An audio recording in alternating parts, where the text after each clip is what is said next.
Alright, how you guys doing today? So I'm going to be doing another price action review on S&P, XL Energy, and as well as Tesla. I'm going to be going over my day trade plan, my swing trade plan, and also my value investment plan.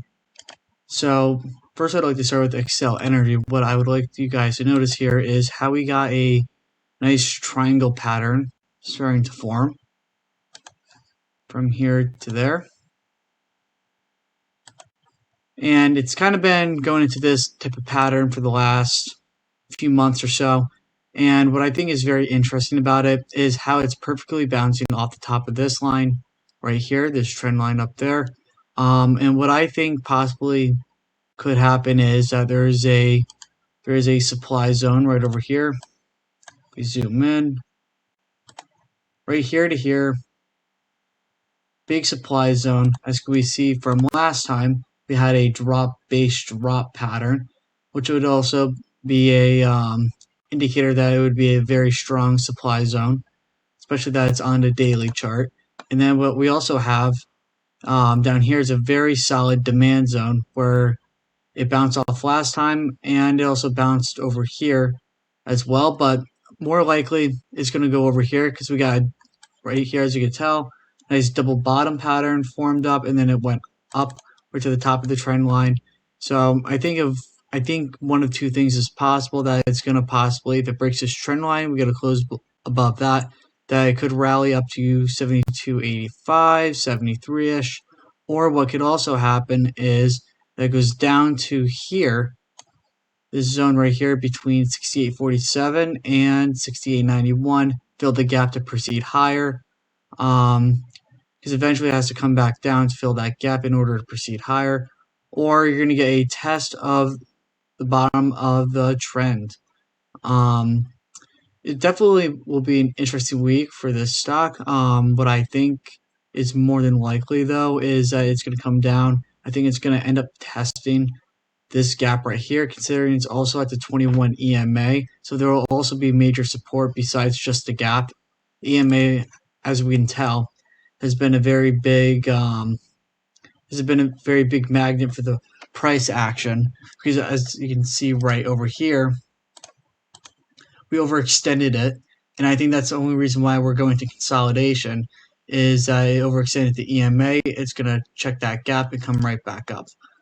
So now we're going to go over to Tesla, and this is going to be my value investment for the week, what I think provides the best value long term, meaning about 1 to 2 years. This is just my opinion, not actual advice.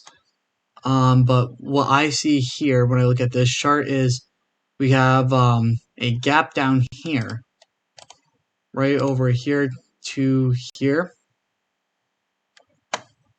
Very big gap. Now what I find interesting is how we touch that gap, the beginning of this gap zone right here on, just the other day on Thursday. We tested that gap, which it could provide a good area of support due to the fact that it could also provide a good thing of support, because we see right here, this candle shows that sellers brought it down, but then buyers were able to get it all the way back up, showing that there's a lot of buyers still within that zone. Now, what I think could happen is it might go down, check this gap, maybe come down to the 151, 145 zone, which I would personally, that's where I'm going to look for it to go before I buy it for a nice long-term investment, 1 to 2 years. I think Tesla is going to offer great value in the future, considering Elon Musk's recent announcement where he's not really focusing on the profits of the company in the near term, rather than he's focusing on making a very, very good car that needs very little maintenance. So I think that will definitely propel the stock to higher highs later in the future, maybe 1, 2, maybe 3 years in the future. Now I'm going to go over to SPY and do my day trade review on that. What I think that when looking at this chart here, what I would like to do is go down to the 4-hour, see if I can find any solid supply or demand zones.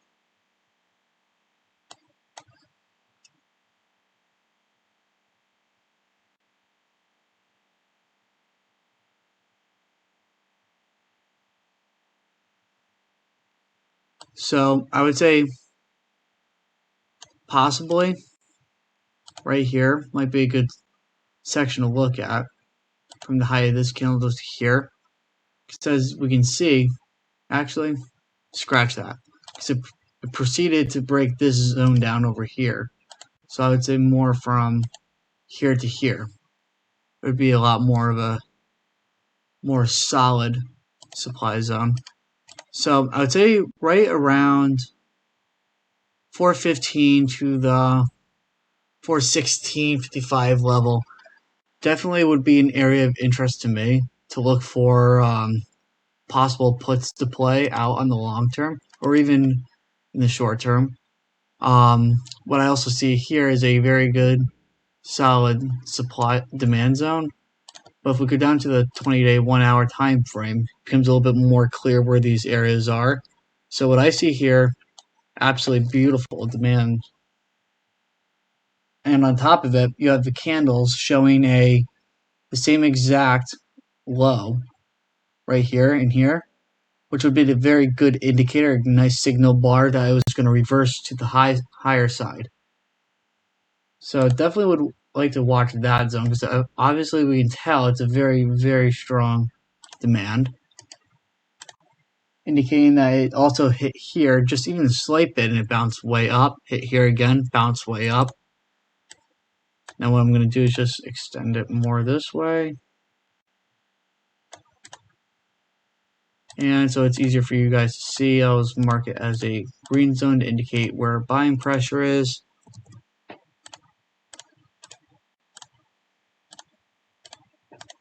Mark this red.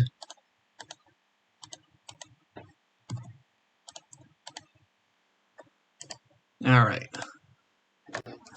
So the areas I'm really looking at of interest is right here, possible morning star pattern. I think that's a very solid area of supply. I think that right here is going to be an area of interest for next week, possibly even tomorrow, considering that we're going to a consolidation phase. And there's no major announcements tomorrow besides earnings.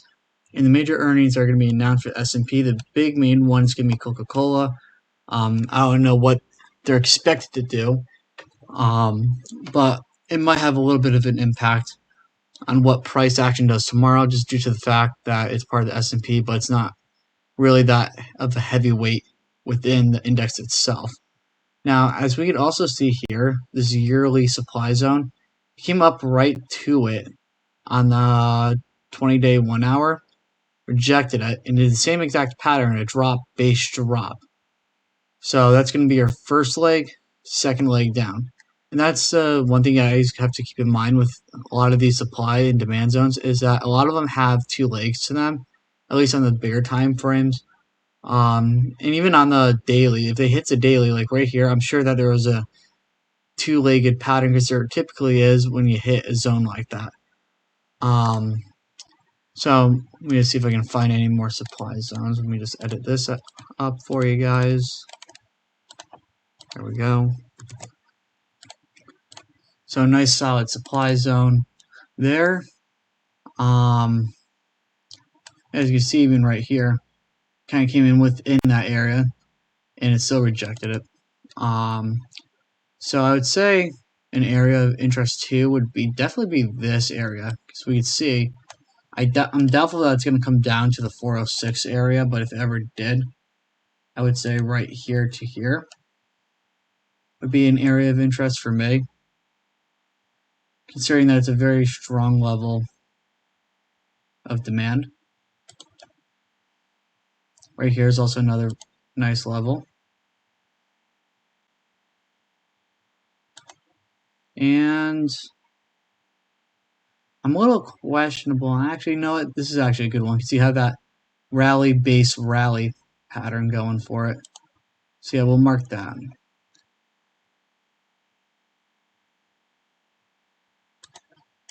So a lot of very good solid supply demand zones right here.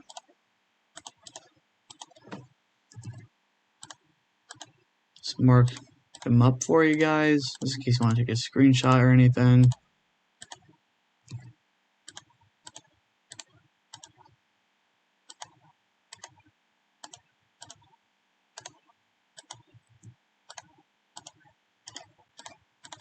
Alright, now we're going to drop down to a little bit of a smaller time frame.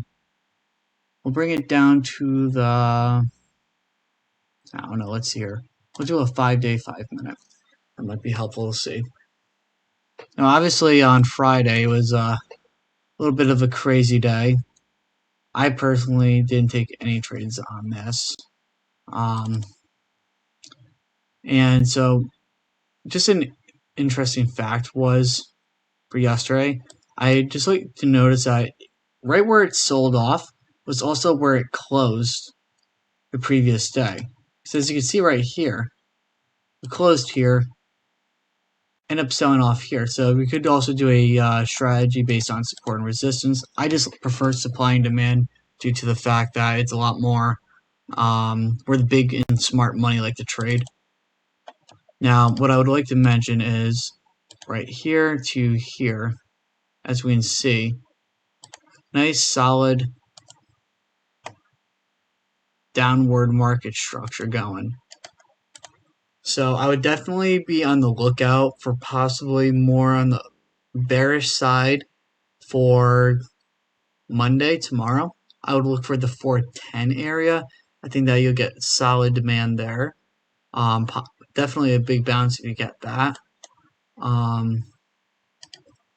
Now, I would mark this right here. Usually I wouldn't, because I don't usually like to trade the 5-minute supply and demand zones, but what I like to see here is how did a drop base drop, and it's continuing to do that, indicating that would be a very good solid supply zone possibly. So definitely would want to watch that, and also just because due to the fact that's also the high of the day. So more likely than not, price action is going to try to test that area tomorrow. So yeah, so that's just what I'm going to be looking for next week. Hope you guys got something out of this video, and please leave a like. I would greatly appreciate it.